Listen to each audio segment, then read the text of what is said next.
C'est comme ça que ça se passe, n'est-ce pas? C'est le psychique qui passe d'une vie à l'autre. Mais il y a des cas où le psychique s'est incarné avec l'intention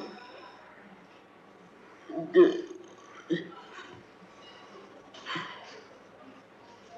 work-out, de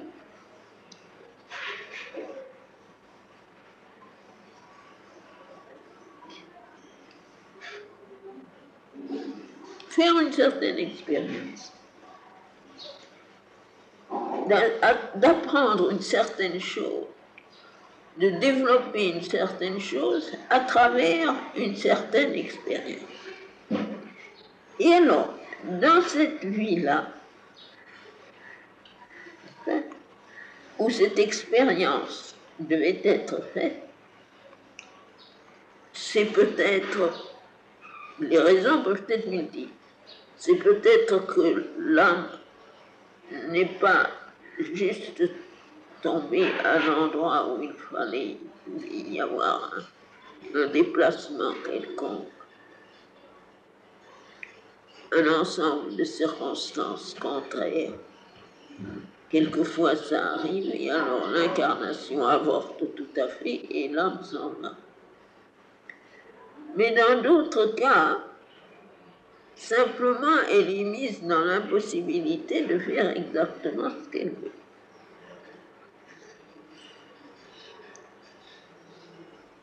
Et elle se trouve entraînée dans des circonstances fâcheuses. Non seulement fâcheuse d'un point de vue objectif, mais fâcheuse pour son propre développement. Et alors,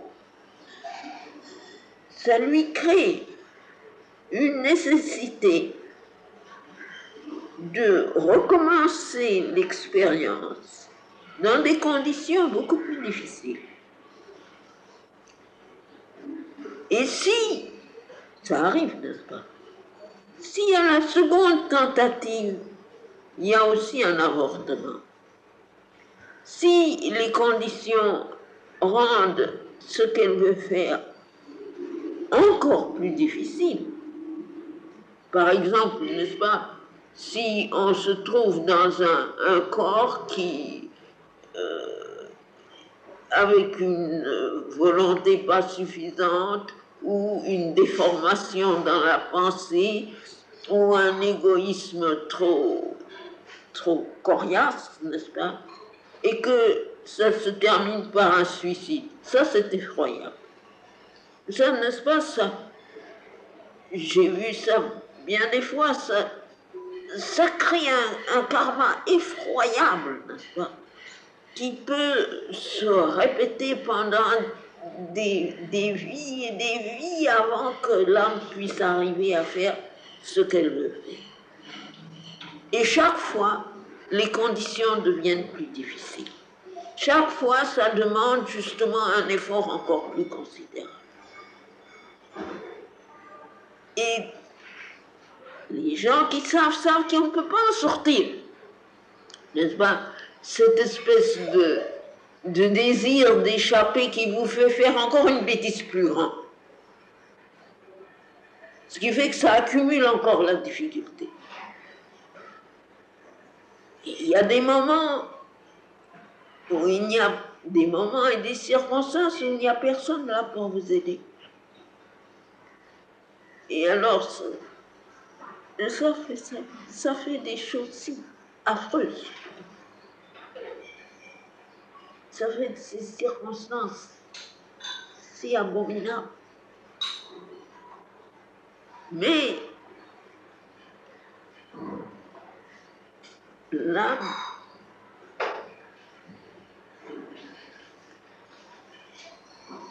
si elle a eu seulement un appel, un contact avec la grâce, Ça fait que dans la vie suivante, une fois, on se trouve dans les conditions où tout peut être balayé d'un coup. Et en ce moment-ci, sur la Terre, j'ai rencontré, tu ne peux pas t'imaginer, le nombre de gens, c'est-à-dire le nombre d'âmes qui avaient tendu vers cette possibilité d'une façon si intense. Et ils sont tous trouvés sur mon chemin. Et alors, là, quelquefois, il faut un grand courage, quelquefois, il faut une grande endurance, quelquefois, il suffit d'un amour véritable. Quelquefois, s'il y a la foi, une petite chose suffit. Et tout peut être balayé. Je l'ai fait souvent. Il y a des fois où j'ai échoué. Mais plus souvent,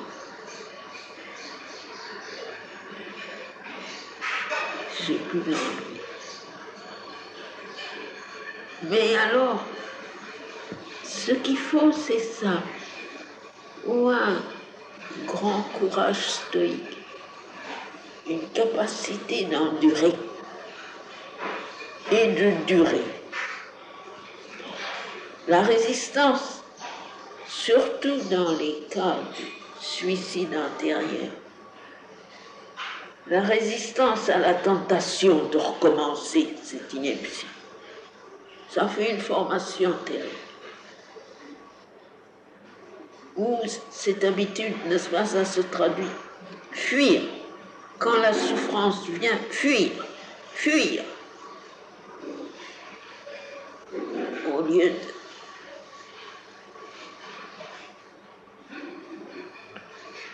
d'absorber la difficulté, de tenir le coup.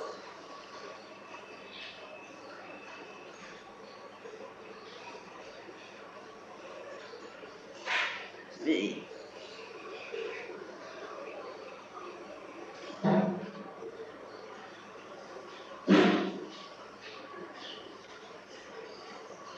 juste ça,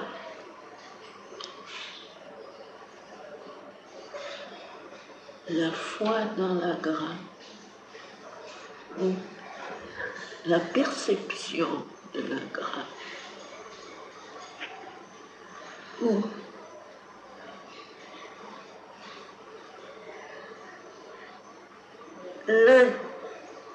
l'intensité de la paix, ou alors naturellement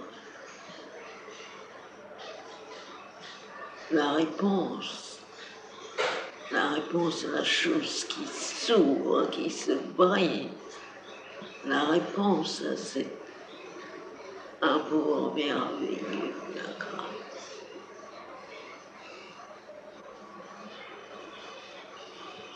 C'est difficile sans une forte volonté et surtout la capacité de résister à la tentation qui a été la tentation funeste à travers toutes les vies. Et ça lui accumule son pouvoir. Chaque défaite lui redonne de la force. Une toute petite victoire peut la dissoudre.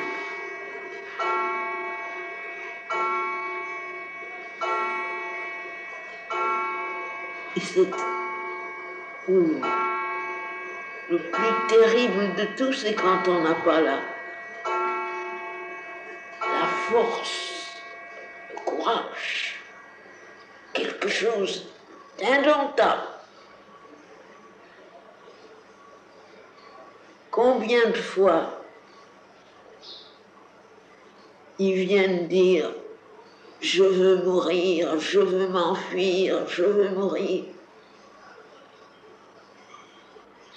Et il dit « mais mourrez donc à vous-même ». On ne vous demande pas de laisser survivre votre ego, mourrez à vous-même puisque vous voulez mourir. Ayez ce courage-là, le vrai courage de mourir à son égoïsme.